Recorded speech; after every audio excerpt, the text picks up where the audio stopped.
There was a name that even wolves feared to speak aloud. Not the name of a king, not the name of a warrior born with claws longer than memory itself.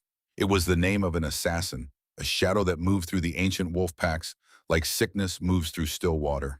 Silent, sure, leaving behind nothing but cold bodies and wide, empty eyes that had seen death coming and could not stop it. No one had ever seen him arrive. No one had lived long enough to say they had seen him leave. His name was Kael.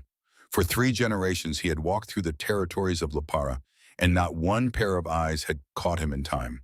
Not the sharpest scouts, not the most vigilant guards, not the wisest advisors who had spent decades learning to read the intentions of men. Every alpha who sat upon a stone throne believed they were safe because they had warriors, because they had walls, because they had trained their fighters to be the strongest any pack had ever raised. But walls did not stop shadows, and warriors could not fight what they could not see. The old wolves whispered that Kael had not been born of any wolf mother, that he had crawled out from the dark between stars, that the moon herself had turned away the night he first drew blood. They said his eyes were pale as winter ice, and when he looked at you, he saw not a wolf, not a person, but simply a task to be completed, a body that would soon stop moving. And in 3 generations of hunting, he had never failed. Until the night a young Omega woman named Teslin, with no rank, no power, and no reason to be anywhere near the matters of kings, saw what no one else could see, read what no one else could read, and changed the shape of an entire kingdom with nothing but her eyes and the quiet, unbreakable certainty that she had always carried folded tight inside her chest. This is that story, and it begins not in a throne room or on a battlefield, but in a place far smaller and far quieter. In a village called Asheville, where the Omega quarters sat low between 2 hills and where the smell of tanning pits drifted through narrow streets when the wind turned east, where a young woman with steady hands and watchful eyes mended torn things and kept her mouth closed because she had learned very early that no one listens to an Omega who speaks uncomfortable truths, especially when those truths turn out to be right. The hut where Teslin lived was not large. One room with a straw sleeping mat in the corner, a low table for her mending work, and a small clay stove that she banked each night before the sun went down. The walls were woven reed and packed clay, sturdy enough to keep out the wind, but thin enough that she could hear everything that happened in the neighboring huts.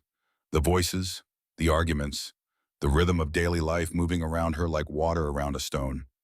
She was 25 years old, slight in frame. With dark hair, she kept braided tight against her skull, because loose hair was one more thing to manage, and Teslin did not keep anything around her that served no purpose. Her eyes were unusual. Set wide apart, dark brown shot through with flecks of amber that caught the light in a way that made people uncomfortable if she held their gaze too long. So she had learned not to hold it. She had learned to look slightly to the side of people's faces when they spoke to her, just enough to make them feel seen without making them feel studied. But she was always studying, always watching, always reading the small tells that people gave without knowing they were giving them. The way old Merrick from 3 huts down always touched the side of his jaw when he lied about how much grain he had stored. The way young Denna's left foot turned inward just before she started crying. The way the village dogs went silent in the eastern quarter, a full breath before strangers crested the hill road. Teslin noticed everything. She had always noticed everything, and for most of her life she had believed this noticing was a curse because noticing things that others missed only brought trouble when you were an Omega, and no one wanted to hear what you had to say. She had learned this lesson when she was 15 years old, and it had carved itself into her bones so deeply that she still felt the ache of it on cold mornings.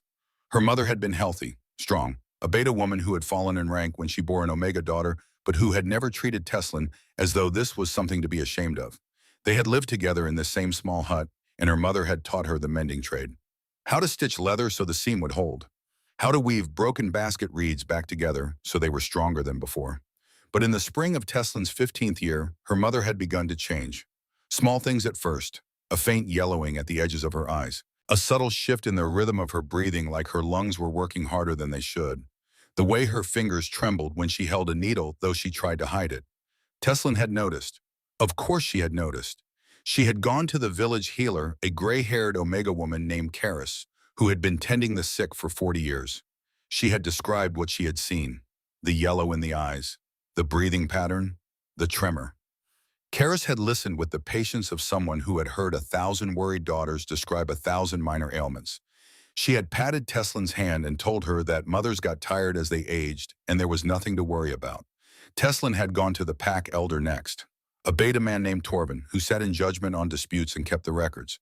She had told him that something was wrong with her mother, that these symptoms meant something that she had read about them in the old healer texts her grandmother had left behind. Torben had looked at her the way adults look at children who speak out of turn.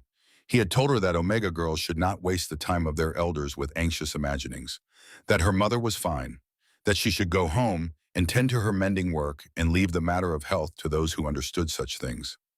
3 days later, her mother had collapsed while carrying water from the well. By the time they brought her back to the hut, her lips had gone blue and her breathing had turned shallow and strange. The healer came. The elder came. They stood over her mother's body and spoke in low, serious voices about sudden illness and the unpredictable nature of fate. Teslin had knelt beside her mother and held her hand and watched the light fade from eyes that had once been warm and sharp and full of laughter. And she had known with a certainty that burned like hot iron in her chest that her mother had been poisoned. Slowly, carefully, by someone who had access to the well water and who had wanted her dead. She had said this to the healer, to the elder, to anyone who would listen. No one had believed her because she was 15, because she was Omega, because the idea that someone in Asheville would poison a harmless beta woman made no sense to people who did not see what Teslin saw, who did not notice the way Torben's hands had shaken when she mentioned poison, the way his eyes had flickered to the well and then away, the way he had married a new woman, a beta from another pack, less than 2 months after Teslin's mother was buried. She had been right. She had always known she was right. But being right had not saved her mother. Being right had not made anyone listen. Being right had only taught her that speaking uncomfortable truths when you had no rank and no power was a fast way to make yourself a target. So she had stopped speaking them. She had folded her noticing away inside herself and kept it quiet and safe. She had taken over her mother's mending work and lived alone in the small hut and learned to look to the side of people's faces and keep her mouth shut.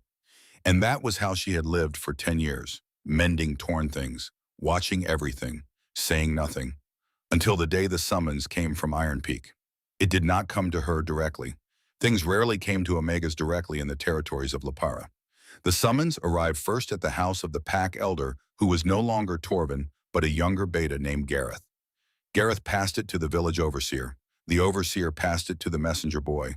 And finally, on the 4th day after the sealed letter had first arrived in Asheville, it reached Teslin in the form of a skinny Omega boy named Finn, who looked deeply uninterested in the task he had been given. He found her in the market square where she had set up her mending station. A small wooden table with a stack of torn leather straps and a basket of woven grass that needed repairing. "You're wanted at Iron Peak," Finn said, not quite looking at her. He picked at a loose thread on his sleeve. "The king's summons. Don't know why they'd want someone from the Omega quarters, but that's what it says." He thrust a folded piece of parchment at her and left before she could ask any questions. Teslin sat very still for a long moment, the parchment heavy in her hands. Around her, the market continued its usual rhythm. Voices bargaining over dried fish and root vegetables. Children running between the stalls. The smell of smoke from the food carts mixing with the ever-present scent of the tanning pits. She unfolded the parchment slowly. The message was brief, written in the formal script used by the scribes at Iron Peak. It said that her presence was requested by King Valdrin himself, that she was to present herself at the Great Hall within 7 days, that provisions for travel would be made available to her at the gate. It did not say why. Teslin read it 3 times, looking for something hidden in the words. Some clue, some explanation. But there was nothing except the bare facts of the summons and the heavy wax seal at the bottom, pressed with the mark of the king's house. A wolf's head and profile jaws opened, surrounded by a circle of stars. Iron Peak was not just any holding. It was the seat of the Alpha King, the fortress at the heart of Lipara's territories where the 12 pack lords gathered to pledge their loyalty and settle their disputes, where the strongest warriors trained, where the walls were said to be built from stone, so old that it remembered the first wolves who had walked these lands. And Valdrin was not just any king. He was the kind of name that made veteran warriors shift their weight and check their weapons when it was spoken aloud. He was fierce in the way that old storms were fierce, not loud at the start, not rushing, just building and building until you realized too late that the sky above you had gone entirely wrong. He had ruled Lipara for 11 years. In those 11 years, 3 assassination attempts had been made against him. All three had ended with the assassins in pieces, and the pieces sent back to whoever had hired them, wrapped in their own colors. He was not a king who needed to ask for mercy, and he was not a king who gave it without cost. Teslin had no idea why his summons had found its way to the Omega quarters of a mid-standing pack on the edge of his territory. No idea why her name had been written on parchment that bore his seal. No idea what a king who commanded the loyalty of 12 packs and 300 warriors could possibly want with a woman who mended torn leather for copper coins in a village market. But she folded the parchment carefully and tucked it into the pocket of her worn tunic. She packed up her mending tools and her unsold work. She walked back to her small hut and stood in the doorway for a long time, looking at the space that had been her entire world for 25 years. The straw mat, the clay stove, the table where her mother had taught her to stitch leather with hands that were already showing the first signs of poison. She thought about staying, about ignoring the summons, about living out her days in Asheville the way she had always planned, to small and quiet and unnoticed. But there was something in her chest that had been asleep for 10 years, and the summons had woken it. That old sharp thing that her mother had loved and Torvin had feared. The thing that noticed everything and wanted desperately to be heard. Just once, Teslin packed a small travel sack with her second-best tunic, a skin of water, and a pouch of dried meal. She banked her fire. She locked her door. And she set out on the road toward Iron Peak before the sun reached the top of the sky. The road was 3 days long, and she walked it mostly alone. On the first day, she passed through country she had never seen before. Rolling hills covered in tall grass that bent in waves when the wind came through. Scattered stands of ancient trees with trunks so wide that 3 men could not have wrapped their arms around them. The road itself was packed earth worn smooth by generations of travelers, and it wound through the landscape like a river, finding its path. She saw other wolves on the road, merchants with carts loaded with goods, farmers driving herds of sheep toward the markets, warriors traveling in pairs wearing the colors of packs she did not recognize. No one spoke to her. She did not expect them to. An Omega woman traveling alone was barely worth noticing, and Teslin had long ago perfected the art of being unremarkable. But she watched them. She always watched. She noticed the way one merchant kept touching the side of his cart, as though checking that something was still secured beneath the canvas covering.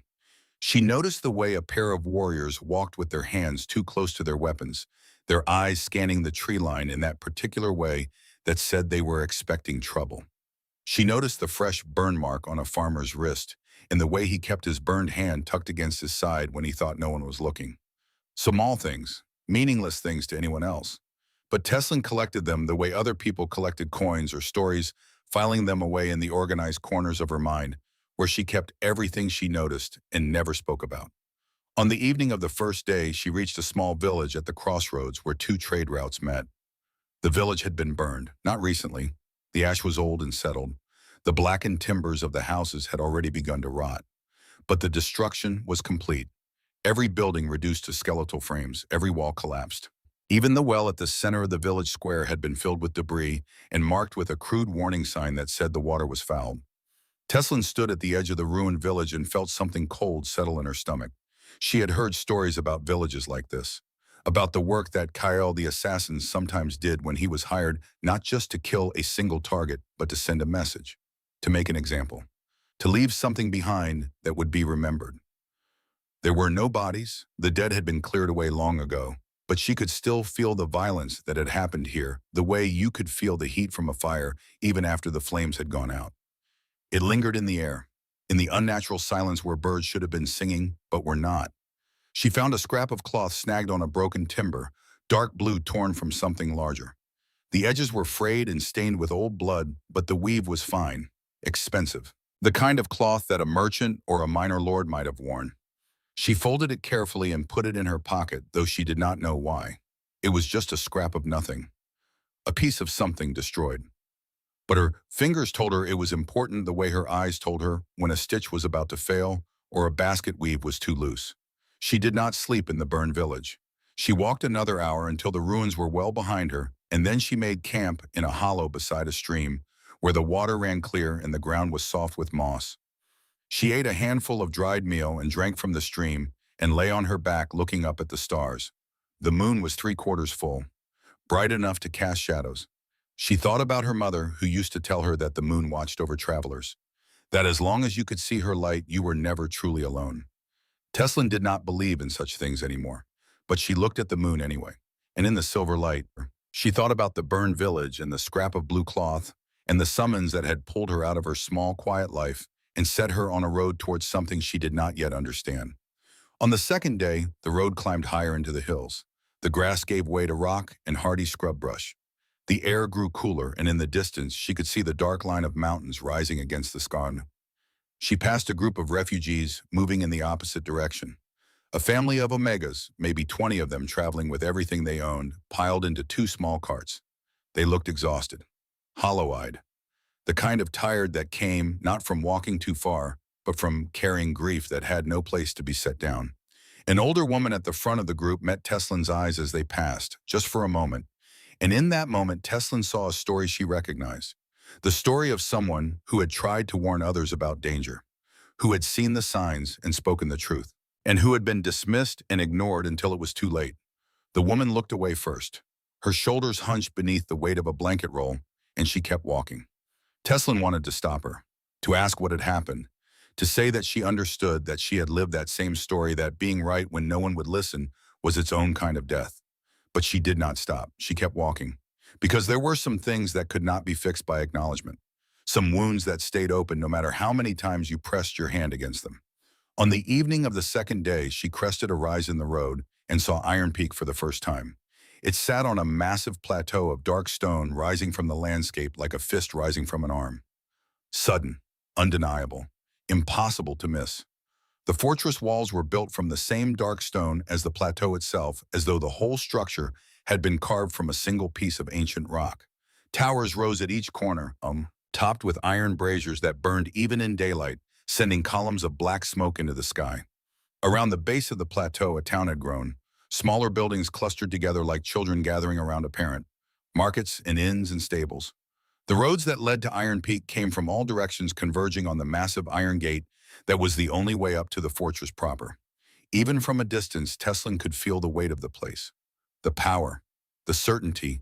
This was where decisions were made that shaped the lives of every wolf in Lipara, where wars were planned and ended, where justice was dispensed and blood debts were settled.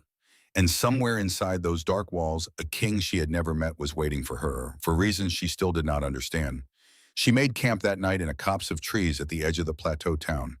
She could hear the noise of the markets even from a distance. Voices and laughter, and the clang of metal on metal from the smithies that worked late into the night. The air smelled of smoke and roasted meat and something else, something sharp and metallic that she could not quite place. She lay awake for a long time listening to the unfamiliar sounds, thinking about what she would say when she finally stood before Valdrin, how she would explain herself, what he could possibly want from an Omega Mender who had spent her entire life being invisible. The moon was high and bright overhead, and in its light she thought about the burned village and the refugees and the scrap of blue cloth folded in her pocket. She thought about her mother who had died because no one would listen to an Omega girl who saw the truth. And she made a promise to that memory, that if Valdrin asked her what she saw, she would tell him. Even if it cost her, even if no one believed her, even if speaking the truth was the most dangerous thing she could do, because being silent had not saved anyone, and she was tired of being silent. On the third morning, Teslin crossed the plateau town and approached the iron gate of Iron Peak. The gate was massive, 30 feet high and reinforced with bands of black iron that had been worked into intricate patterns, wolf heads and stars and symbols she did not recognize. The doors stood open and a steady stream of people moved through them, merchants and messengers and petitioners, warriors in the colors of a dozen different packs. 2 guards stood at the entrance, beta males broad-shouldered and armed with spears that had seen use. They watched the flow of traffic with the bored efficiency of men who had been doing this job for years. Teslin approached them and stood quietly to the side until one of them glanced at her. "State your business," he said. His voice was flat, uninterested. "I was summoned," Teslin said. She kept her eyes on the stone at his feet. "By King Valdrin." The guard's expression did not change, but something shifted in the air. He looked at her more carefully. An Omega woman in worn travel clothes. No weapons, no colors, nothing that marked her as important. "Name," he said. "Teslin of Asheville." The second guard pulled a rolled parchment from a leather case at his belt. He scanned the list of names written there. His eyebrows rose slightly, though he tried to hide it. "Wait here," the first guard said. He disappeared through the gate.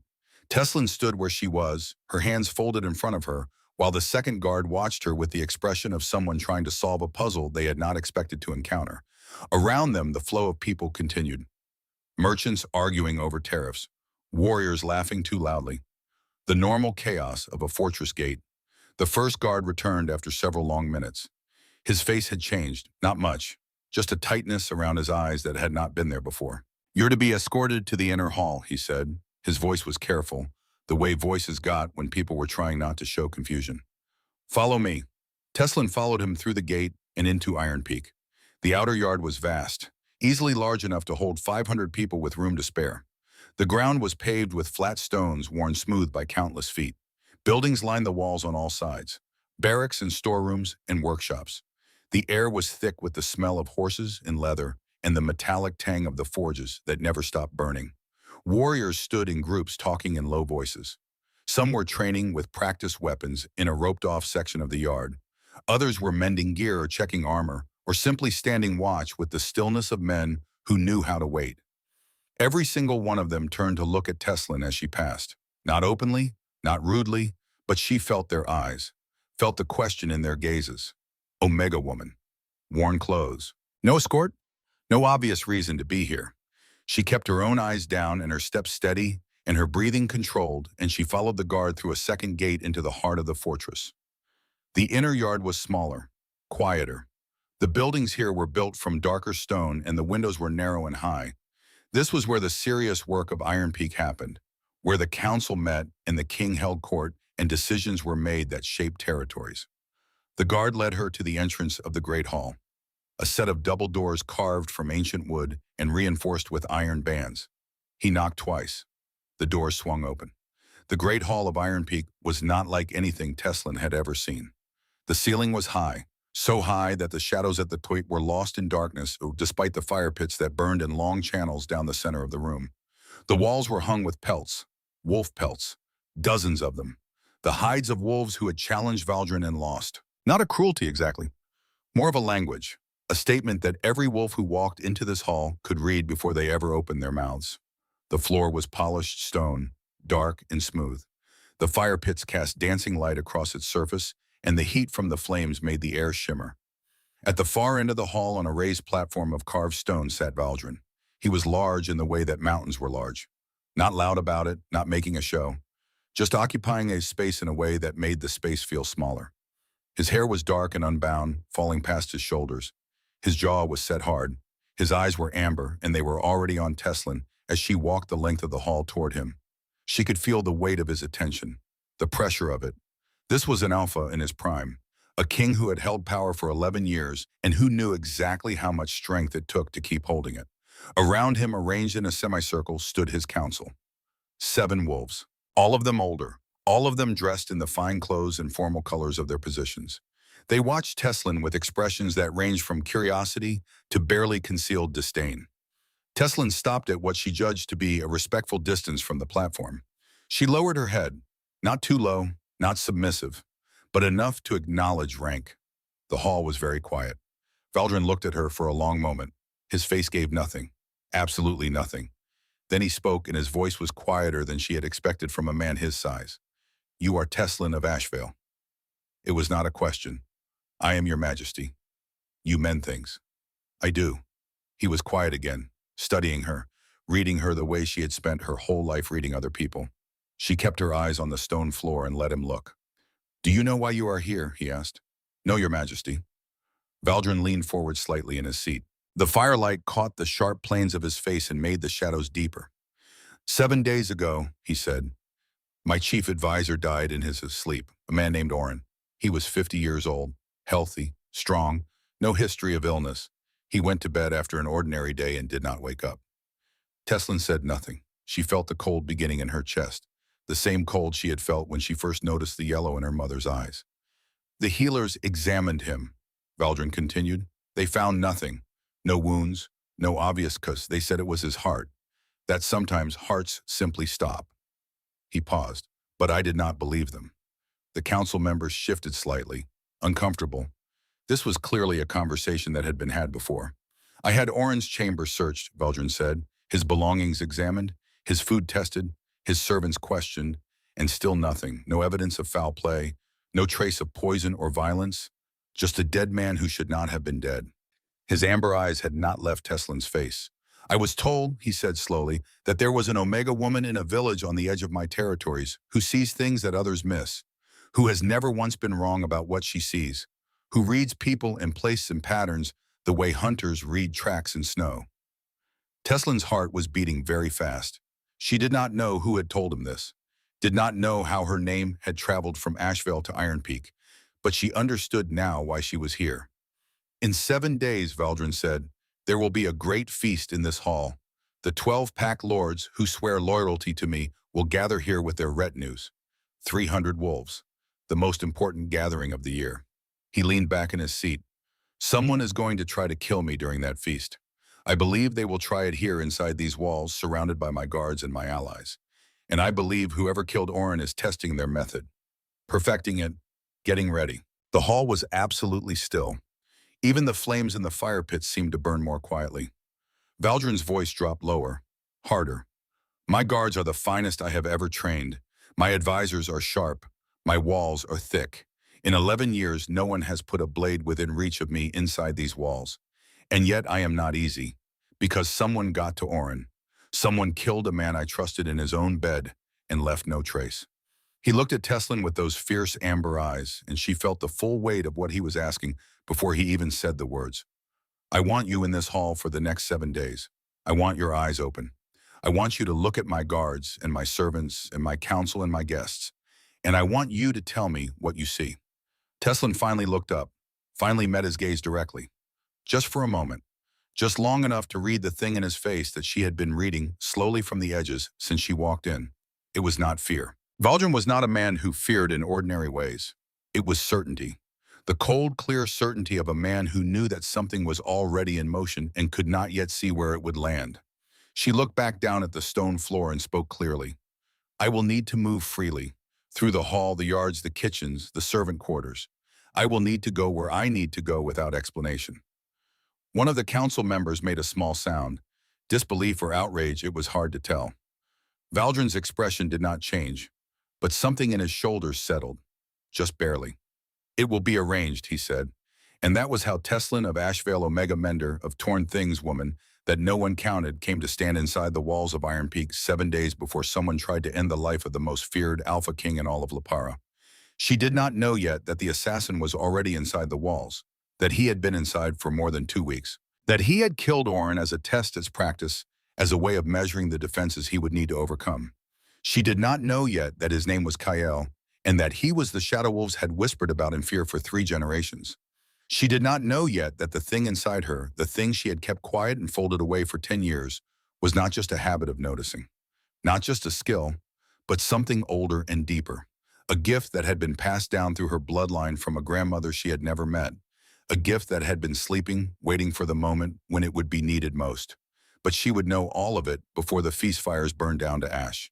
They gave her a small room near the grain stores, and she set her travel sack on the narrow cot and stood at the single window looking out at the inner yard of Iron Peak, watching the patterns of movement, the rhythms of a fortress preparing for the most important gathering of the year. And in the depths of those patterns, invisible to everyone else, a shadow named Kael moved through his careful preparations.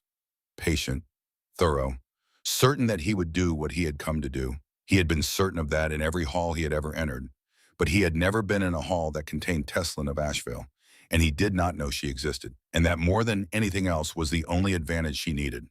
The moon rose over Iron Peak, the fires burned in their braziers, and the 7 days began to count down toward the feast that would change everything.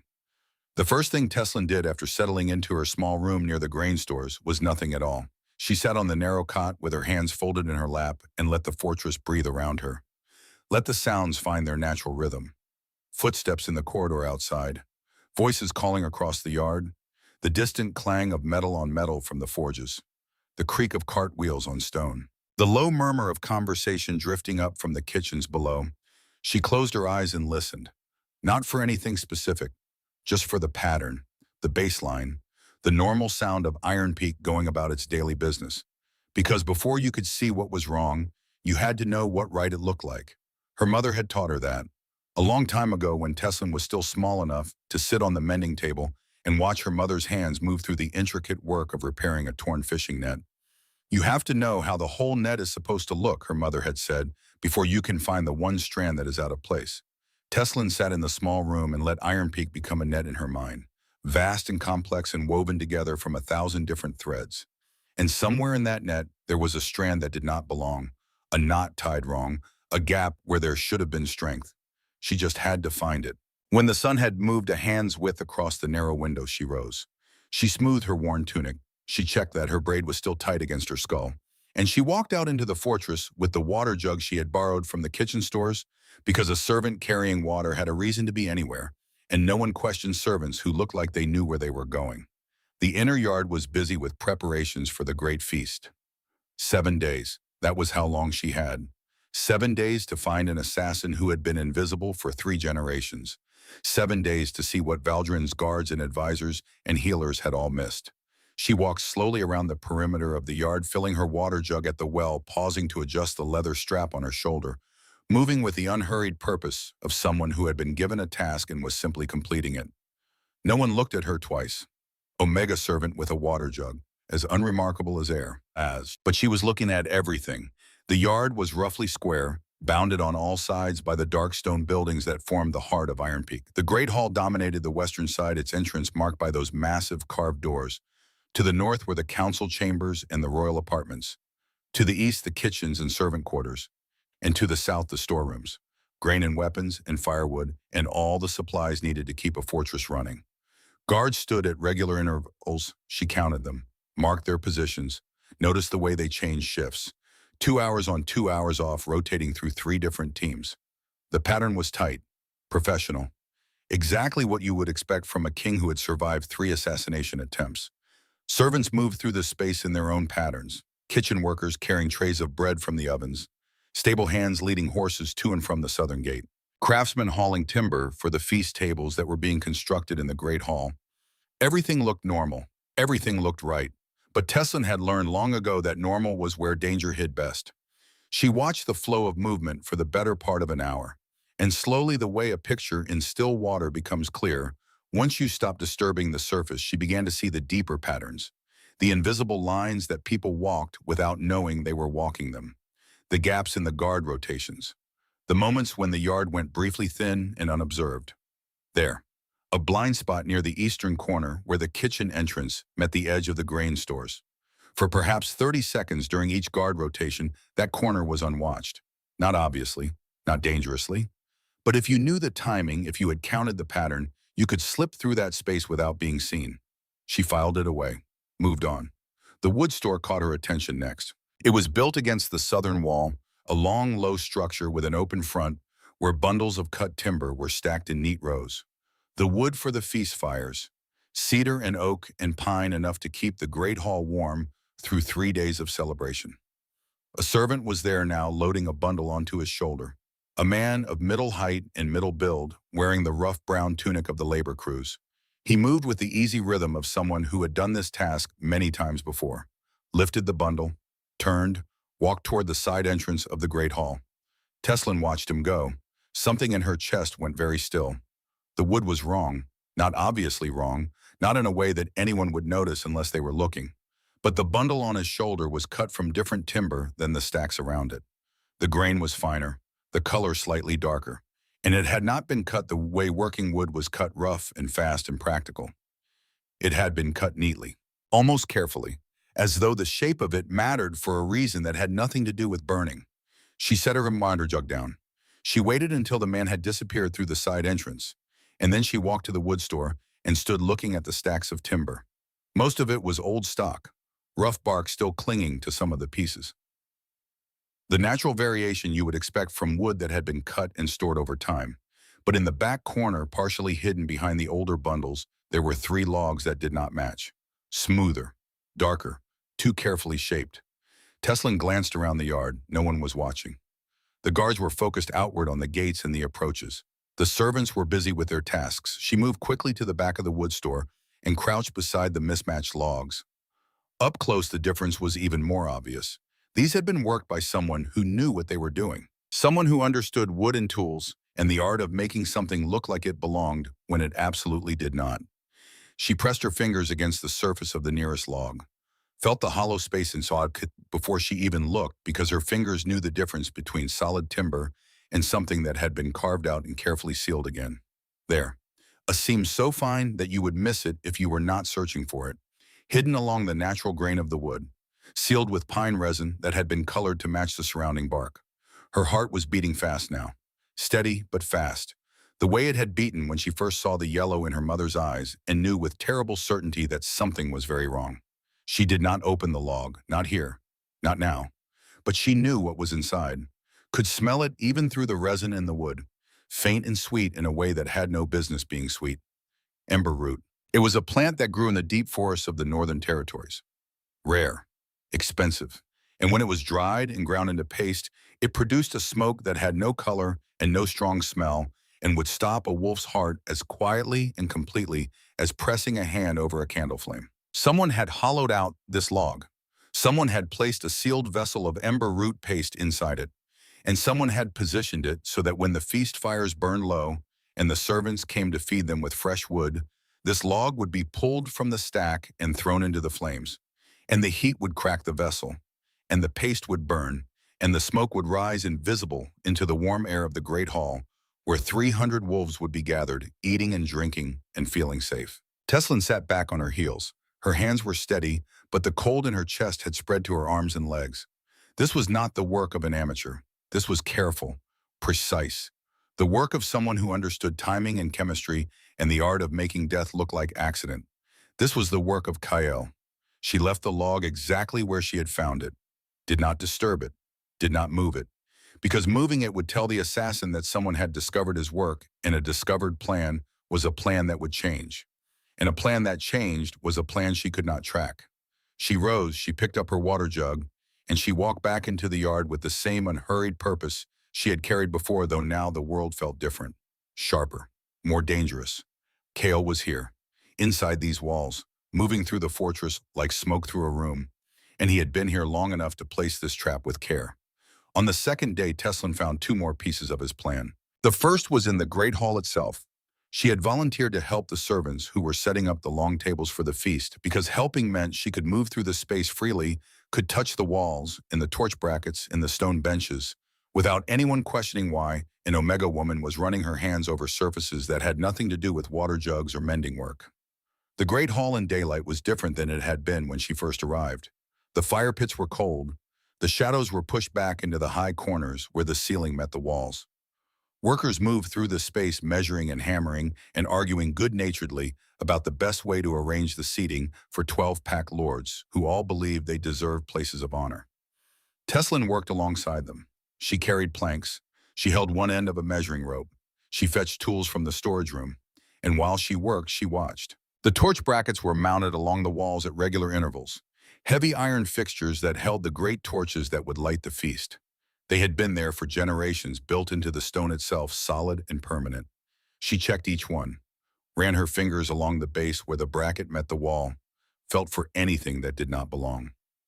The sixth bracket, the one nearest to where the king's table would be positioned, felt wrong, not loose, not damaged.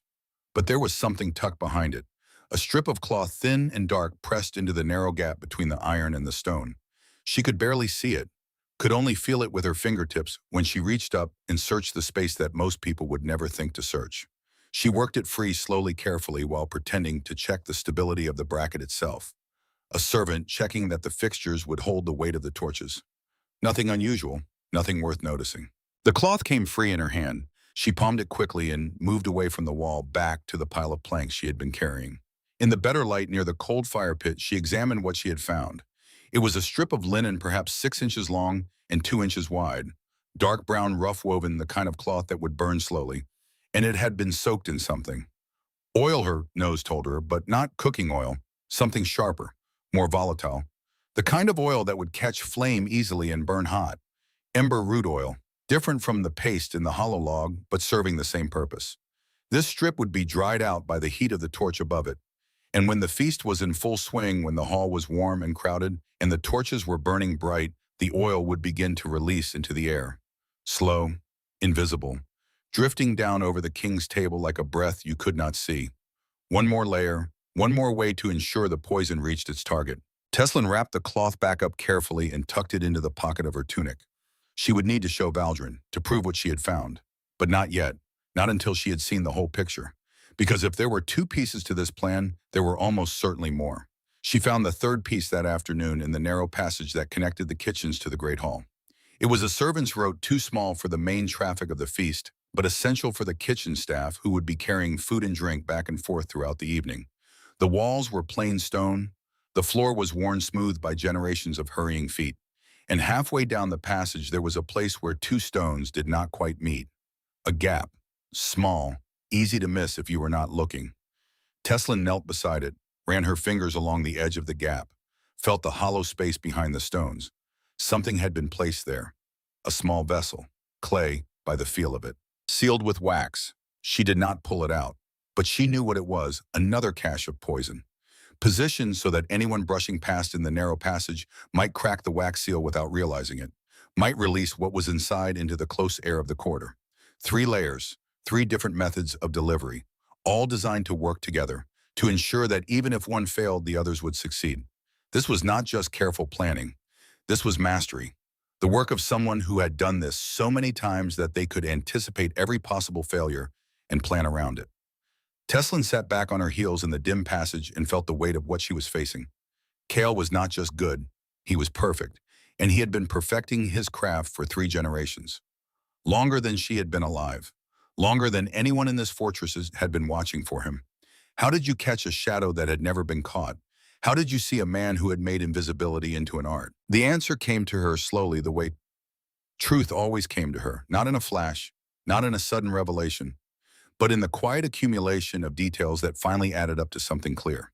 You caught him by being more invisible than he was, by watching from a place he did not expect to be watched from, by being the one thing he had never encountered before, an Omega who saw everything. That evening, Teslin requested a private audience with Valdrin. The guard who received her request looked at her with the same confused expression she was beginning to recognize. Omega woman, asking to speak privately with the king. It was not something that happened in Iron Peak. It was not something that happened anywhere. But she had been summoned by Valdrin himself, and whatever his reasons for bringing her here, they were serious enough that the guards had been told to accommodate her. She was taken to a smaller chamber off the main council room, a space with a single table and 2 chairs, and a narrow window that looked out over the eastern hills. Valdrin was already there when she arrived, standing by the window with a cup of dark wine in his hand.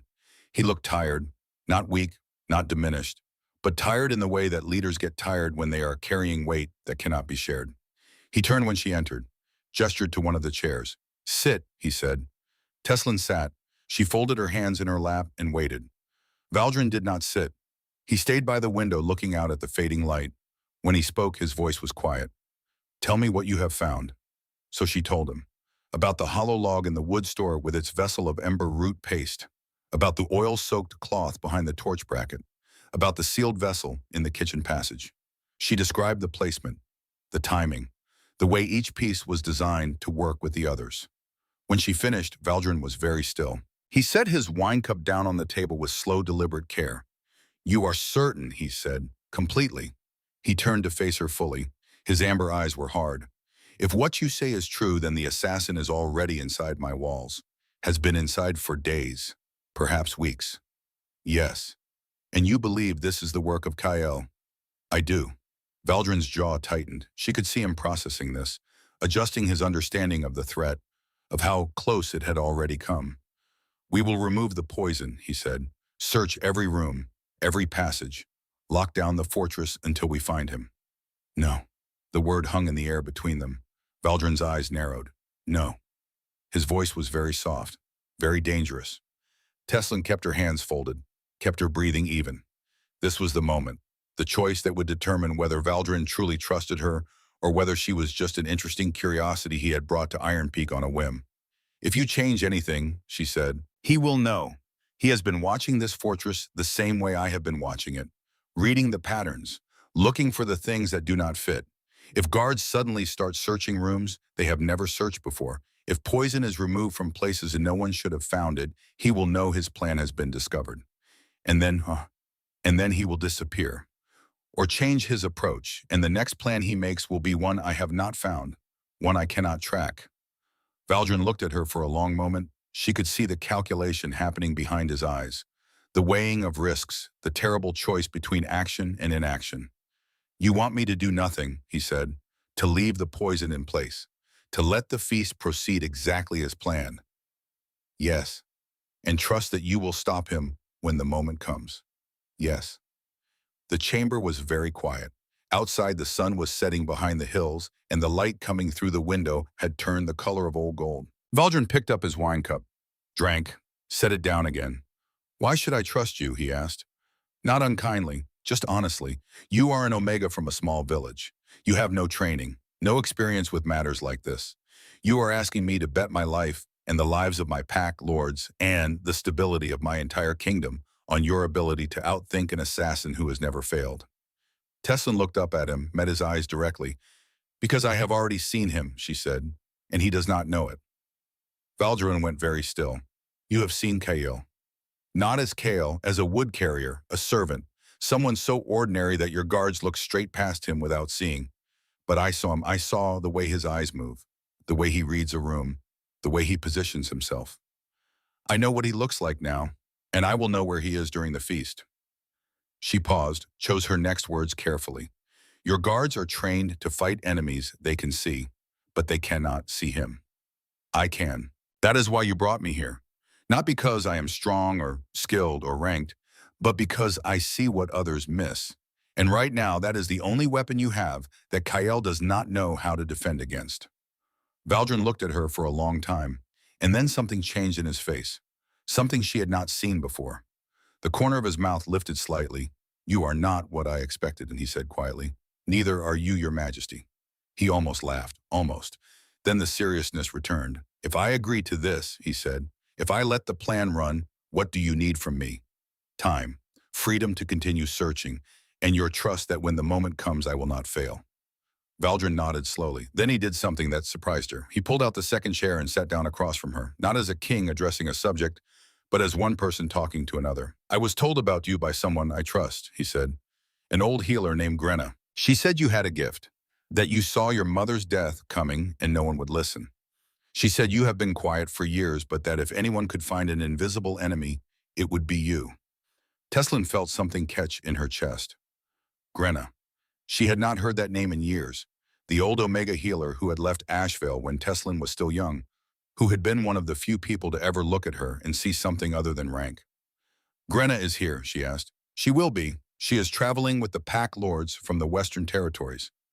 She serves as healer for Lord Aldrich's retinue. She should arrive in 3 days. 3 days. Teslin felt a strange mix of relief and anxiety. Grenna would understand, would believe her, would be an ally in a fortress where she had none. But 3 days was also 3 days closer to the feast, 3 days less to find the rest of Kael's plan. I will not fail you, she said to Valdrin. He looked at her with those amber eyes that saw too much. See that you do not, he said, because if Kael succeeds, we both die, and Lupara tears itself apart in the chaos that follows. Over the next 2 days, Teslin found 3 more pieces of Kael's web. A second hollow log in the wood store positioned to be reached and after the first. Insurance in case the first vessel did not crack properly. A bone carving tucked into a gap in the stone wall behind where the king's seat would be placed. It was small, ancient, marked with symbols that Teslin recognized from the old text her grandfather had shown her years ago. The symbols were a message, a signal, the language that assassins used to communicate with the people who hired them. This one said ready, waiting, proceed as planned, which meant Kael had a contact inside Iron Peak. Someone on the council or close to it. Someone who would receive this signal and know that everything was in place. The thought made Teslin's skin cold. It was one thing to hunt an assassin. It was another thing entirely to know that someone in Valdrin's inner circle had betrayed him, had invited death into these walls, and was waiting for it to arrive. She began watching the council members. There were 7 of them, 5 men, 2 women, all of them older, all of them with decades of service to Valdrin or to the kings who had come before him. She watched the way they moved through the fortress, the way they spoke to each other, the small tells that people gave when they were lying or hiding something. And on the evening of the 4th day she saw it. Councillor Morvain, an older man with gray hair and a careful smile. He was walking through the inner yard and his path took him past the section of wall where the bone carving was hidden.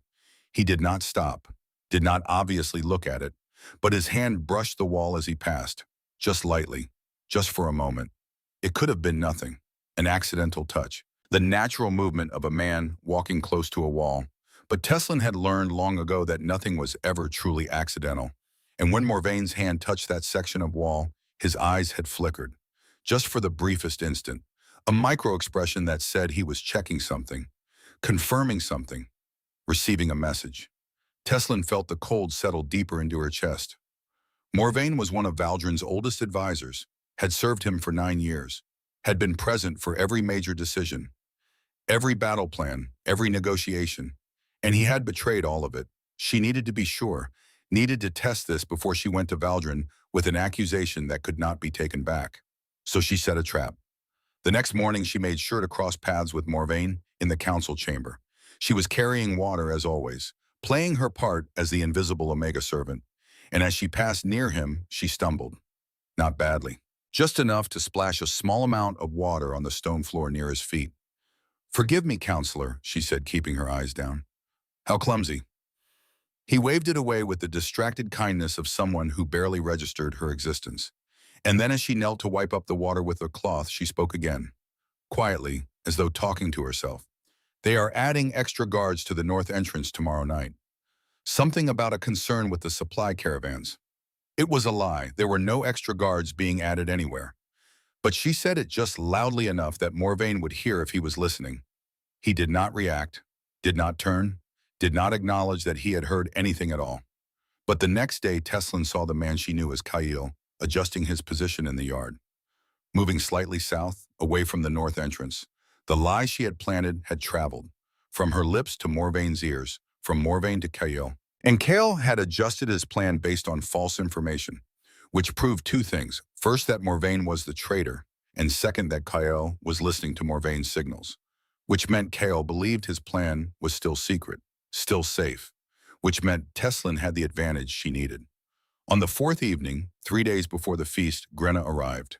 Teslin saw her in the yard as the sun was setting, an older Omega woman with gray hair braided in the traditional style.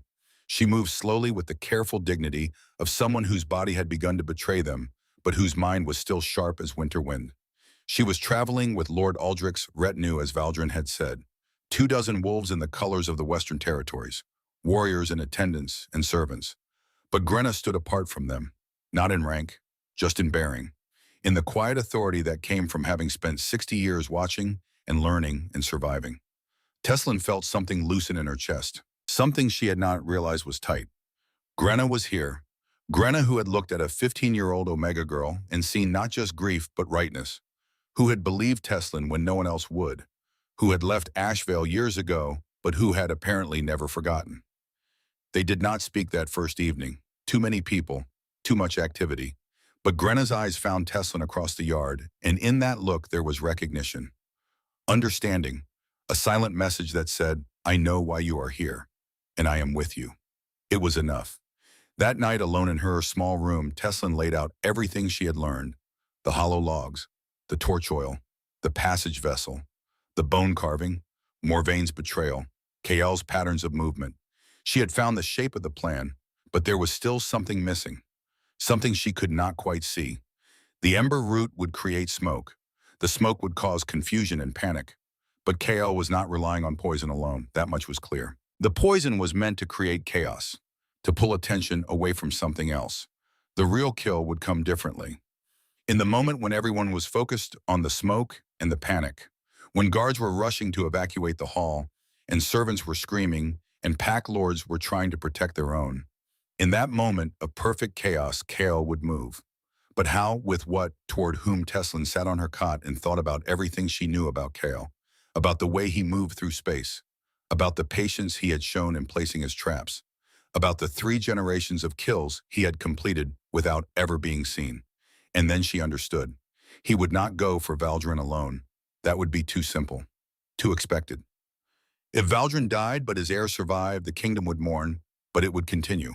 Power would pass, stability would hold. But if both Valdrin and his heir died in the same moment in the same attack, then there would be no clear succession, no legitimate claim. The pack lords would turn on each other. Civil war would tear Lupara apart. Kael was not here to kill a king. He was here to destroy a kingdom, and the heir was Valdrin's young nephew, a boy of 14, brave and eager and completely unaware that his life was measured in days. Teslin pressed her hands over her face, felt the weight of it. The terrible mathematics of assassination. 2 targets, maximum chaos, minimum time. She needed to tell Valdrin, needed to warn him. But even as the thought formed, she knew she would not. Not yet. Because warning meant changing the plan. And changing the plan meant losing her only advantage. Instead, she would watch, she would position herself, and when the moment came when KL made his move in the smoke, and the chaos and the perfect storm of distraction he had spent weeks creating, she would be ready. She had to be, because if she failed, Valdrin would die. His nephew would die. And the kingdom she had spent 5 days trying to save would tear itself to pieces. She lay back on the narrow cot and looked up at the dark ceiling of her small room. Outside, the fortress was settling into its night rhythms, guards changing shifts, servants banking fires, the slow quieting of a place that believed it was safe. But Tesla knew better. Safety was an illusion, and illusions were what KL used as weapons. Somewhere in this fortress, he was making his final preparations, counting down to the feast, confident in his plan, certain of his success.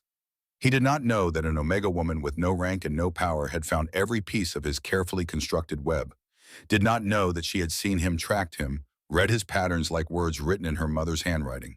He did not know she existed, and that was the last mistake he would ever make. On the 6th morning, Teslin found the message. It was carved into the stone wall outside her door, small, easy to miss. Just 3 symbols scratched into the mortar between 2 blocks. Omega symbols, ancient marks, the kind that had been used generations ago when Omegas were not allowed to read or write the common script. Secret language, hidden communication. Teslin knelt beside the wall and traced the symbols with her finger. Her heart was very calm, very steady. The message was simple. Clever, Omega. But cleverness dies at feast night. Kael knew. Not everything, but enough. He had noticed her watching, had seen the small disruptions in his perfect pattern, the way information had flowed incorrectly through Morvain, the presence of a servant who moved through spaces she should not have been in. He did not know her name, did not know the extent of what she had discovered, but he knew she was a threat, and he had sent this message to tell her that he was not afraid, that her cleverness would not save her, that when the feast began and the smoke rose and the chaos came, she would die along with everyone else who stood in his way. Teslin stood up, brushed the stone dust from her fingers, and felt something settle in her chest that had been restless for days. This was no longer a hunt where only one party knew it was happening. This was a duel, between her eyes and his invisibility, between her patterns and his chaos, between the Omega who had spent her whole life being dismissed and the assassin who had spent 3 generations being perfect. Only one of them would walk out of the feast hall alive, and Teslin had no intention of dying before her mother's death was finally truly avenged. The moon rose over Iron Peak. The feast was 2 days away, and in the growing darkness, 2 hunters circled each other, both invisible, both waiting, both absolutely certain they would win. The day before the feast, Teslin met with Valdrin one final time. It was early morning. The fortress was just beginning to wake. She found him in the small chamber where they had spoken before, standing at the window with the same cup of dark wine in his hand, as though he had not moved since their last conversation. As though he had been standing there for 6 days watching the sun rise and set, waiting for the moment that would determine whether his kingdom survived or fell to pieces. He turned when she entered. His amber eyes were tired, but sharp, always sharp. Tomorrow, he said. It was not a question. Tomorrow. He set the cup down, crossed his arms, the posture of a man bracing himself for bad news. Tell me what you need. Teslin had spent the entire night thinking about this moment, about what she would ask for, what she would need to stop Kael when the time came. She had gone through 100 different plans, 100 different approaches, and in the end she had come back to the same answer. Nothing, she said. Valdrin's eyes narrowed. Nothing. Your guards cannot help me. If they position themselves differently, Kael will notice. If they watch me instead of watching the crowd, he will see the pattern shift. Everything must look exactly as it always looks. The feast must proceed as though we know nothing, as though we suspect nothing. And you will simply watch and wait, and hope that when the moment comes you are fast enough. Yes, Valdrin studied her for a long moment, and then he shook his head slowly, not in refusal. in something that looked almost like wonder. "You are either the bravest person I have ever met," he said quietly, "or the most foolish. I am neither, your majesty. I am simply the only one who can see him." He picked up his wine cup, did not drink from it, just held it, turning it slowly in his hands. "Grenna spoke to me last night," he said. "She told me about your mother, about what happened when you were 15, about how no one believed you." Teslin felt something tighten in her chest. She had not wanted Valdrin to know that story, had not wanted him to see her as someone broken by the past. But Grenna was right to tell them. He needed to understand why this mattered, why she would risk everything to be believed this time. "She said you have been waiting 10 years for someone to listen to you," Valdrin continued, "that you have been carrying that weight alone, that gift of yours folded up and hidden away because the world told you it was worthless." He looked at her directly, and his voice dropped lower, gentler. "I am listening now, Teslin of Asheville, and I believe you. Whatever happens tomorrow, whatever the outcome, I want you to know that. You were right, and I heard you." Teslin felt her throat close, felt the pressure behind her eyes that meant tears were close. But she did not let them fall, could not let them fall. Not now, not when she needed to be steady. "Thank you," she whispered. Valdrin nodded once. Then he straightened, became the king again. "All business, all command. My nephew will sit beside me at the feast. He does not know about any of this. I want him kept in ignorance. If he knows there is danger, he will try to fight. And a 14-year-old boy fighting Kyle is a dead boy." "I understand." "Grenna will be in the hall. She knows what to watch for. If something goes wrong, if you cannot reach me in time, she will have antidote ready. It will not save everyone, but it will save those closest to her." "The antidote will not matter if KL succeeds," Teslin said quietly. "The poison is not meant to kill. It is meant to create chaos. The real danger comes after." Valdrin's jaw tightened. "Then see that the real danger does not reach us." "I will."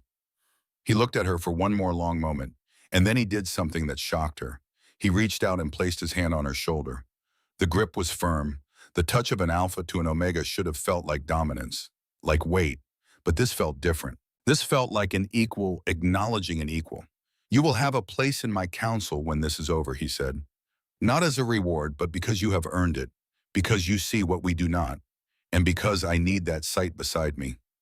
Teslin looked up at him, at the king who had summoned her from the edges of his territory because an old healer had whispered her name, at the man who had listened when no one else would. "I will not fail you," she said. "I know." He released her shoulder, turned back to the window, and Teslin left him there, looking out at the fortress that would either stand or fall based on what happened in the next 24 hours. The great feast began at sundown. Teslin had positioned herself in the hall an hour before the first guests arrived.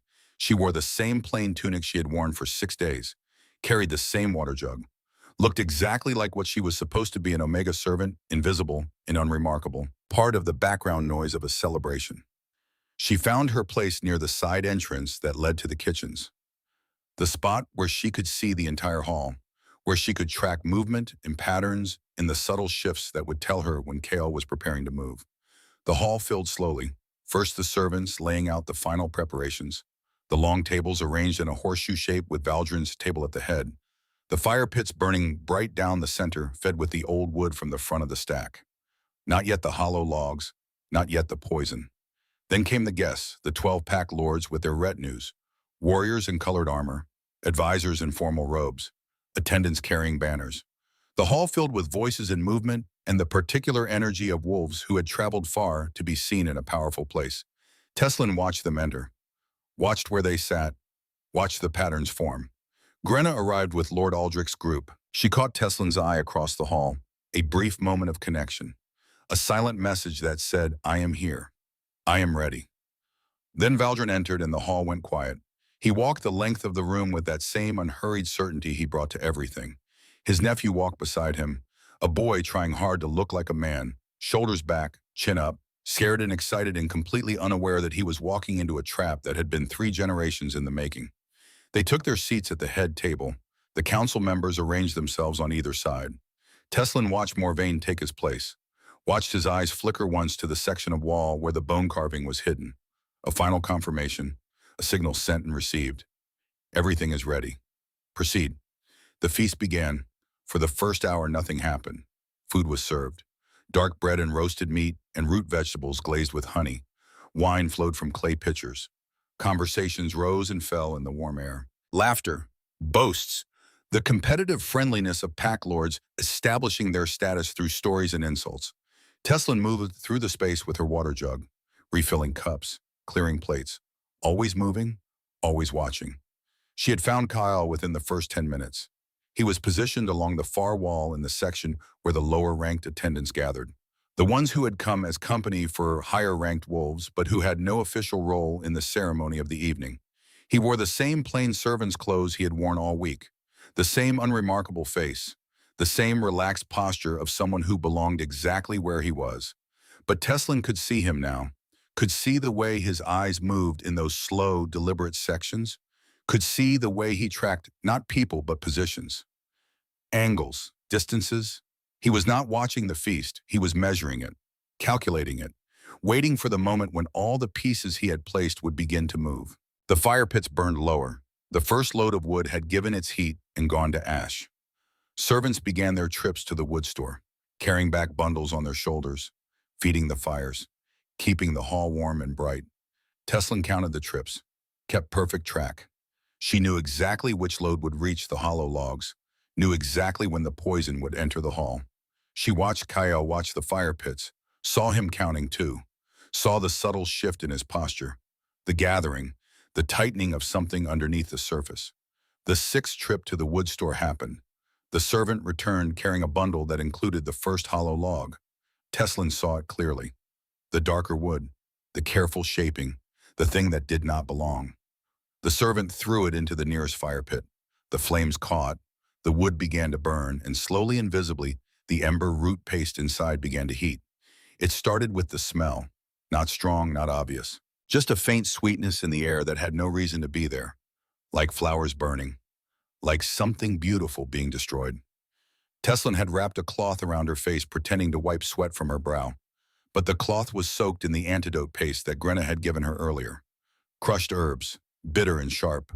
It would not make her immune, but it would slow the effects, give her a few extra moments of clarity when everyone else began to lose theirs. Around the hall, people were beginning to notice that something was wrong. A pack lord coughed, shook his head as though trying to clear it. One of the warriors swayed slightly in his seat, put a hand to his temple. Confusion starting to ripple through the crowd. The smoke from the fire pits was thickening. Not dramatically, not in a way that would cause panic, but enough, just enough. Teslin watched Valdrin, saw him reach for the cup that Grenna had placed beside him earlier. The antidote wine. He drank it slowly, casually as though it were just part of the feast. His nephew was too young for wine, but Grenna was already moving through the crowd toward him. A healer checking on the guests. Natural, expected. The hall was getting louder, voices rising, people calling for water, for air, the first edge of panic beginning to show. And Kyle was moving, not running, not rushing, just drifting. From his position along the wall toward the center of the hall, toward the head table, his hand was at his side, fingers slightly gathered. Ready. Teslin moved too, parallel to him, keeping the crowd between them, invisible in the growing chaos. She saw his target, not Valdrin, not yet. The nephew, the boy who was standing now confused, looking around at the adults who were coughing and swaying, vulnerable, exposed. Kyle was 10 paces away, 8, 6, and then something happened that Teslin had not anticipated. Another Omega servant stepped directly into Kyle's path, a woman, older, maybe 40. Teslin did not know her name, but she had seen her working in the kitchens all week. Head servant, the one who directed the others, who knew every rhythm of the hall. The woman looked at Kyle, and her hand moved to the small knife she carried at her belt for cutting meat, and she stepped deliberately into his way. Not attacking, just blocking, just being an obstacle. Kyle's eyes flickered to her, cold, pale, measuring. Move, he said quietly. The first word Teslin had ever heard him speak. His voice was soft, empty, the voice of someone for whom other people were just obstacles to be removed. The Omega woman did not move. You will not touch the boy, she said, and Teslin understood. This woman had been watching too, had seen Kyle moving through the hall all week, had not understood what he was, but had understood that he was wrong, that he did not belong. And now, in the moment when it mattered, She was choosing to stand in his way, even though it would cost her everything. Kale's hand moved, fast, professional. The blade appeared from somewhere in his clothing, short, sharp, designed for killing at close range. But before he could strike, Teslin was there. She did not have a weapon, had nothing but the water jug in her hands. But she swung it hard, catching Kyle's wrist at the exact moment his blade was rising. The jug shattered. Water and clay shards exploded across the space. The blade went spinning across the stone floor. Kale turned to her, and for the first time she saw recognition in his pale eyes. "You," he said. "Me." The hall around them was chaos now, people shouting, guards rushing toward the head table, smoke still rising from the fire pits. But in the small space between Teslin and Kale, everything went very quiet, very still. "Clever Omega," he said. "You found my work." "All of it." He smiled. It was not a pleasant expression, just a showing of teeth. "Then you know you cannot stop me, even without the blade. There are other ways, other plans. I have been doing this longer than you have been alive." Teslin felt the coldness in her chest spreading, the same coldness she had felt when she first saw the yellow in her mother's eyes, the certainty of danger, the knowledge that death was close. But she had lived with that knowledge for 10 years, and it did not frighten her anymore. "You are right," she said clearly, loudly, her voice cutting through the chaos. "You have been invisible for 3 generations. Perfect, unstoppable, the shadow that no one could catch." She stepped closer to him, close enough that he could have reached for her, could have ended her with his hands if he wanted. "But I saw you," she said. "From the first day, I tracked every piece of your plan. I know about the hollow logs, the torch oil, the passage vessel. I know about the bone carving in the wall, and I know about the man who hired you." She turned, raised her voice even louder, speaking now not to Kale but to the entire hall. "Counselor Morvain," she called, "the assassin is here, the one you hired to kill our king. He is standing right here." The hall went absolutely silent. 300 wolves, all of them turning, all of them looking at Teslin, at Kale, at Morvain, who had gone white as snow. "The Omega lies," Morvain shouted, but his voice was wrong, too high, too desperate. Teslin kept her eyes on him, kept her voice steady. "Then explain the bone carving in the wall behind the king's seat," she said. "Ancient assassin code, a signal that only 2 people in this hall would know. The assassin who placed it, and the man who hired him."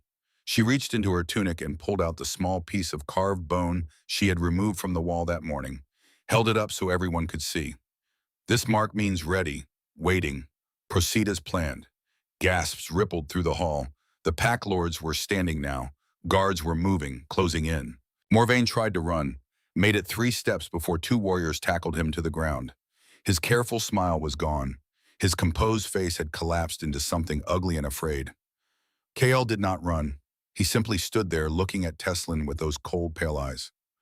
"You made me visible," he said quietly. "No one has ever done that before." "I know." "How am?" Teslin met his gaze, and for the first time in her life she did not look to the side, did not hide what she was, what she had always been. "Because I have been invisible my whole life," she said, "and I know how it works. I know where invisible people stand. I know how they move. I know the patterns they make when they are trying not to be seen. You were perfect, but you were invisible to people who live in the light, not to someone who has spent 25 years living in shadow." Something moved in Kale's face. Not respect exactly, but acknowledgement. The recognition of one hunter by another. "Worthy," he said, the same word he had carved outside her door. But this time it sounded different. This time it sounded like truth. He did not resist when the guards took him, did not fight, just allowed himself to be bound and led away, as though the game had been played and lost and there was nothing left to do but accept the outcome. The aftermath came quickly, efficiently.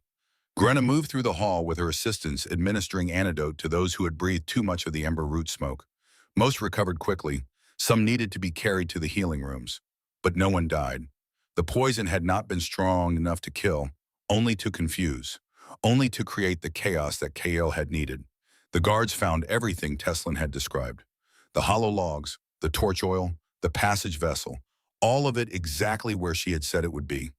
Morvain confessed before they even began questioning him. Broke completely, sobbed that he had wanted power, that he had believed he could control the kingdom better than Valdrin, that hiring Kale had seemed like the perfect solution. clean, untraceable. He had not counted on an Omega mender from Asheville seeing what his own council could not see. The Omega woman who had stepped into Kyle's path was brought before Valdrin. Her name was Bretta. She had worked in the kitchens of Iron Peak for 15 years. Head servant, respected by the others. She had blocked Kyle because she had seen him watching the boy, had seen the predator's focus in his eyes, and she had decided in that moment that some things were worth dying for. Valdrin gave her a purse of gold and a formal commendation. But more importantly, he gave her a seat at the servants' council that governed the daily operations of the fortress, made her voice equal to the voices of ranked wolves. Small change, but change nonetheless. The next morning, Valdrin called a full assembly. All 12 pack lords, all their retinues, the entire council, every ranked wolf in Iron Peak. They gathered in the great hall which had been cleaned and aired and made ready again as though the chaos of the night before had been a dream. Valdrin stood before them. Teslin stood beside him. Not behind, not to the side, beside. He told them everything. How an Omega woman had been summoned because she saw what others missed. How she had found an assassin that his guards and advisors had not found. How she had tracked every piece of a plan that had been 3 generations in perfection. How she had stood in front of Kyle and made him visible when he had spent his entire life being shadow. The hall was absolutely quiet. Teslin of Asheville saved my life, Valdrin said. His voice was clear, formal, the voice of a king making a pronouncement that would be recorded in the histories. She saved my nephew. She saved this feast. And she saved Lupara from the civil war that would have followed if Kael had succeeded. He turned to look at her. She did this alone, without rank, without power, without any of the things that we are taught matter. She did it with nothing but her eyes and her mind and her refusal to be silent when she saw danger. He paused. Let the weight of those words settle. There is an empty seat on my council, Morvain's seat. I offer it to Teslin of Asheville, not as a gift, not as a reward, but because she has proven that she sees what we do not, and because I need that sight beside me. The pack lords murmured among themselves, some approving, some uncertain. An Omega on the king's council was not something that had ever happened before. Not in Iron Peak, not anywhere. But Teslin did not accept immediately. She looked out at the assembled wolves, at the ranked and the powerful and the ones who had spent their whole lives believing that rank was what gave you voice. And then she spoke, clearly, loudly. I will take the seat, she said, with one condition. Mus Valdrin raised an eyebrow. Name it. I do not want to be the only Omega voice in power. I do not want to be an exception that proves nothing except that one Omega was useful once. I want law. I want every pack in Lupara to have Omega representatives in their councils. Not as servants, not as tokens, but as equals. The murmuring grew louder. Shock, outrage from some, excitement from others. Teslin kept her voice steady. I am not exceptional, she said. I am simply the first Omega in a long time who was given the chance to prove what we can do when we are listened to. There are others like me, in every pack, in every territory, people who see what you miss, who read patterns you ignore, who know things you have never thought to ask. She looked directly at the pack lords. You have spent generations dismissing us, ignoring us, believing that rank determines worth, and it has made you vulnerable, made you blind. Morvain sat on this council for 9 years. 9 years of trust and respect and honor, and he betrayed all of it. While Bretta, an Omega kitchen servant, saw the danger and stepped between an assassin and a child without hesitation. She paused. Let that sink in. If you want strong packs, you need all voices, not just the loud ones, not just the ranked ones, all of them, especially the ones you have taught yourselves not to hear. The hall was very quiet. Valdrin looked at her for a long moment, and then he turned to face the pack lords. She is right, he said simply. We have been fools, comfortable fools, and our comfort nearly cost us everything. He raised his voice. I decree that every pack council in Lupara will include Omega representatives, chosen by the Omegas themselves, given equal voice in decisions that affect their packs. This is not optional. This is law, and it begins today. The hall erupted, arguments, protests, but also cheers. Grenna was standing in the crowd, tears streaming down her weathered face. Bretta was nodding slowly as though something she had waited her whole life to hear had finally been spoken aloud. And Teslin stood beside the king of Lupara, an Omega woman who had spent 10 years being silent and felt the weight of every dismissed voice in the kingdom settling onto her shoulders. It was heavy, but she was strong enough to carry it because she had been carrying it alone for so long, and now finally she would not have to carry it alone anymore. 6 months passed. Teslin sat at the council table in the chamber where decisions were made.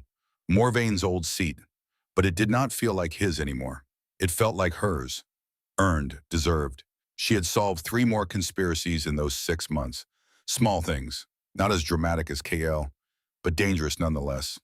A merchant cheating the grain supplies. A guard taking bribes to look away from smugglers. A minor lord planning to poison a rival's water supply. She saw them all. Read them all. Stop them all. And slowly, grudgingly, the other council members had begun to listen to her, to ask her opinion, to value the sight she brought to their deliberations. Change came slowly. Some packs embraced the new law, brought Omegas into their councils with genuine openness. Others resisted, appointed Omega representatives but gave them no real power. But the law existed, and it could not be taken back. Grenna had taken the position of Omega Elder Advisor. She sat in meetings with the healers and the scholars, contributed knowledge that had been dismissed for 60 years, made sure that Omega voices were heard not just in governance, but in every aspect of Fortress life. Bretta ran the Servants' Council with quiet efficiency, and when younger Omegas came to her with concerns or fears, she listened, and she passed those concerns up to Teslin, and Teslin brought them to Valdrin. The system was not perfect, but it was better, and better was a start. On a cool morning in early spring, a young Omega woman arrived at the gates of Iron Peak. She was perhaps 17 years old, thin and nervous. She carried a letter of introduction from a pack elder in the Southern Territories. The letter said that she had a gift, that she saw patterns others missed, that she had predicted a drought 3 months before it happened, and her pack had survived because they had listened to her warning. The guards brought her to Teslin. They met in the same small chamber where Teslin had first spoken privately with Valdrin.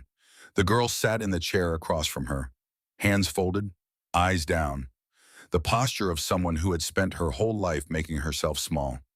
"What is your name?" Teslin asked gently. "Rena, counselor." "Look at me, Rena." The girl looked up.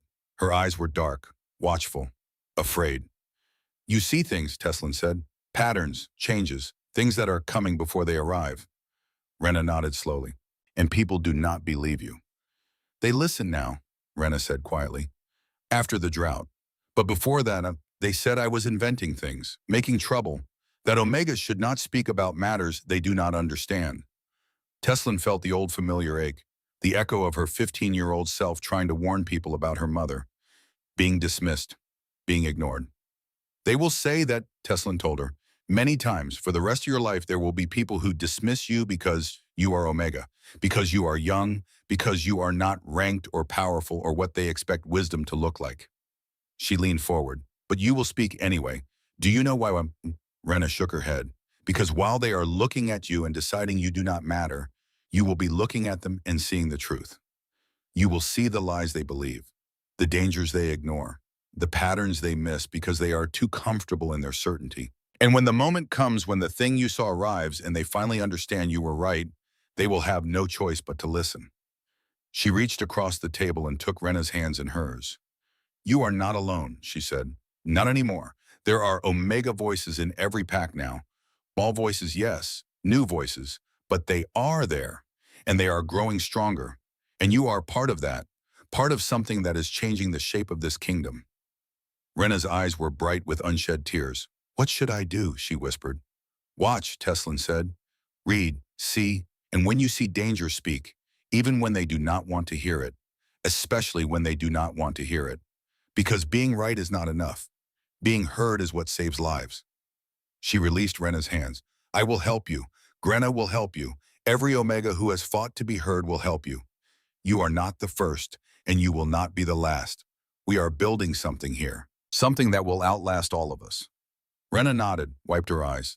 And when she looked at Teslin again, there was something new in her face. Not just fear, not just hope, but determination. The set of someone who had been given a purpose and intended to fulfill it. Teslin walked her to the door, watched her leave, and felt the weight on her shoulders grow just slightly lighter, because she was not carrying it alone anymore. That evening, Teslin stood at the window of her chamber, not the small room near the grain stores. She had been given proper quarters now, a real room with a real bed and windows that looked out over the eastern hills. The sun was setting, the sky had turned the color of old gold. the same color it had been the day she first arrived at Iron Peak. 7 days before the feast, 7 days before everything changed, she thought about her mother, about the yellow in her eyes that no one would acknowledge, about the death that could have been prevented if just one person had been willing to listen to an Omega girl who saw what others missed. She thought about Kael, about the shadow that had been invisible for 3 generations, about how he had been caught, not by warriors or guards or ranked wolves, but by someone who lived in shadows too, someone who knew how to read them. She thought about Mervain, about how rank and respect in years of service had not made him wise, had not made him trustworthy, had only made him arrogant enough to believe he would never be caught. And she thought about Bretta, about Grenna, about Renna, about all the Omega voices that were rising now across Lipara. Quiet voices, dismissed voices, but voices that were finally being heard. The door opened behind her. She turned. Valdrin stood in the doorway. He looked tired. He always looked tired these days. The weight of ruling a kingdom that was changing faster than anyone had expected was heavy, but his eyes were kind. "The Northern Pack Lords are complaining again," he said. "They say the Omega representatives are slowing down their council meetings, making everything more complicated." Teslin smiled slightly. "Good." Valdrin raised an eyebrow. "Things should be complicated," she said. "Easy decisions are usually wrong decisions. If the Omega representatives are asking questions that make the Lords uncomfortable, then they are doing exactly what they are supposed to be doing." Valdrin shook his head, but his mouth curved slightly at the corner. "You have ruined me," he said. "I used to make decisions quickly. Surely, now I question everything. Wonder what I am missing, what pattern I am not seeing. That is wisdom, Your Majesty, not ruin." He stepped into the room, stood beside her at the window. They looked out at the hills together, at the kingdom that was slowly learning to see with new eyes. "Do you ever regret it?" he asked quietly. "Taking this seat, this weight, you could have gone back to Asheville, gone back to your quiet life, your mending work." Teslin was quiet for a long moment. "I regret that it took 10 years, she said finally, "that my mother had to die before I learned that being right is not enough, that being heard is what matters, that silence is not safety, it is just another form of death." She turned to look at him. "But I do not regret this, any of this, because every Omega girl who comes to this fortress now will see my seat at your council table, will know that their voices can matter, that being dismissed is not the same as being worthless. And maybe that will save them the 10 years I lost. Maybe that will save them the grief of being right and ignored." Valdrin nodded slowly, and they stood together in the fading light, an Alpha King and an Omega counselor, watching the sun set over a kingdom that was learning slowly and painfully to see in the dark. The moon rose over Iron Peak. The feast fires burned in the Great Hall. Not with poison now, just with ordinary wood, safe, warm. Decisions were made in council chambers, Omega voices woven into every deliberation. Bretta directed her kitchen staff, and when they saw problems, they spoke, and they were heard. In villages across Lipara, young Omegas like Renna learned to watch, to read, to see, and they learned that their seeing mattered. And in her chamber, Teslin of Asheville sat at her desk and wrote a letter to Grenna, updating her on Renna's progress, discussing plans for a formal training program for Omega representatives, building the structure that would outlast them both. The kingdom had not been saved by warriors or walls or the strength of armies. It had been saved by an Omega woman who refused to be silent, who saw what others missed, who understood that those who live in shadows see the light more clearly than those who have never known darkness. And the kingdom would never forget it. Generations later, they would still tell this story, the story of Teslin the Sighted, the Omega who caught the uncatchable, who changed the laws, who opened the doors that had been closed for centuries. They would tell it to Omega children who were learning to be brave. They would tell it to ranked wolves who were learning to listen. They would tell it to anyone who had ever been dismissed, ignored, or told that their voice did not matter. And the story would always end the same way. With these words, "Those who are unseen see the most, and when they finally speak, kingdoms change."